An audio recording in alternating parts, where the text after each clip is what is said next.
پوری دنیا میں مسلمہ حقیقت ہے کہ رومانوی تعلقات ہمیشہ شدید نوعیت کی ہوتے ہیں۔ کیوں؟ کیونکہ بظاہر یہی محسوس ہوتا ہے کہ یہ ہمیں اندر کے گہرے خوف، ضرورت، کمی اور ناکاملیت کے احساس سے آزادی دیتے ہیں۔ وہ خوف اور ناکاملیت کا احساس جو انسان کی غیر بیدار اور غیر نجات یافتہ حالت کا جزو لا ینفک ہے۔ اس حالت کے صرف مادی پہلو ہیں تو اس کے ساتھ ہی کچھ نفسیاتی پہلو بھی۔ مادی سطح، فزیکل لیول پر یقیناً آپ کامل کل نہیں ہیں، نہ کبھی ہو سکتے ہیں، کیونکہ یا تو آپ مرد ہوں گے یا عورت، یعنی کل کا نصف۔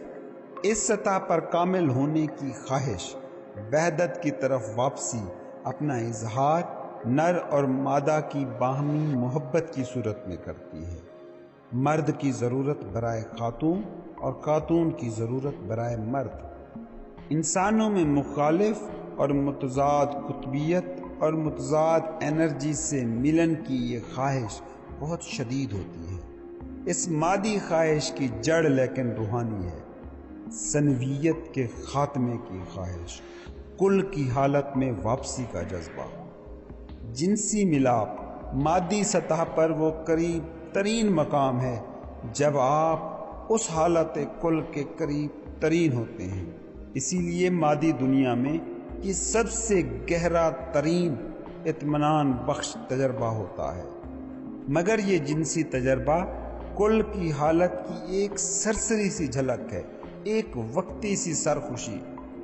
جب تک لاشعوری طور پر آپ اسے ذریعہ نجات سمجھتے رہیں گے تو یہ ایسا ہے کہ آپ حیات کی سطح پر سنویت کا اختتام کھوج رہے ہیں، جہاں اس کا ملنا ناممکن ہے۔ آپ نے جنت کی بس ہلکی سی جھلک دیکھی تھی، قبل ازیں کہ اس جنت کو اپنا ٹھکانہ بناتے آپ دوبارہ اپنے علیحدہ بدن میں دھکیل دیے گئے۔ نفسیاتی سطح پر کمی اور ناکاملیت کا احساس مادی سطح سے بھی کہیں بڑا ہوتا ہے۔ جب تک آپ دماغ سے آئیڈینٹیفائیڈ ہیں تو آپ کا احساس سے خود ہی مستعار ہے، باروڈ ہے۔ اسے یوں بھی کہا جا سکتا ہے، آپ کیا ہیں؟ یہ احساس آپ ان چیزوں سے اخذ کرتے ہیں جن کا بہرحال آپ کے ہونے سے دور کا بھی کوئی واسطہ نہیں ہوتا، جیسے آپ کا سماجی کردار، ملکیتیں، ظاہری شباہت، کامیابی یا ناکامی یا عقیدوں کا نظام وغیرہ وغیرہ۔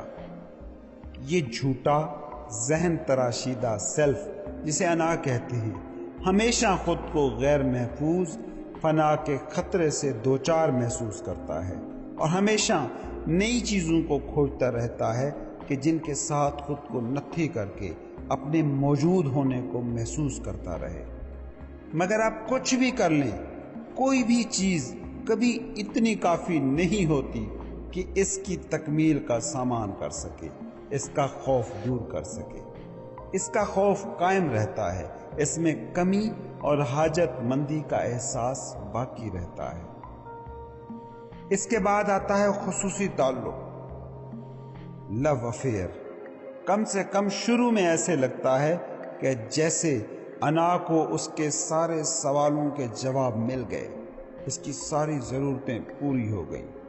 اس سے قبل کی وہ تمام چیزیں جس سے کبھی یہ احساس ذات کشید کرتی رہی تھی، اب قدرے غیر نمایاں ہو جاتی ہیں۔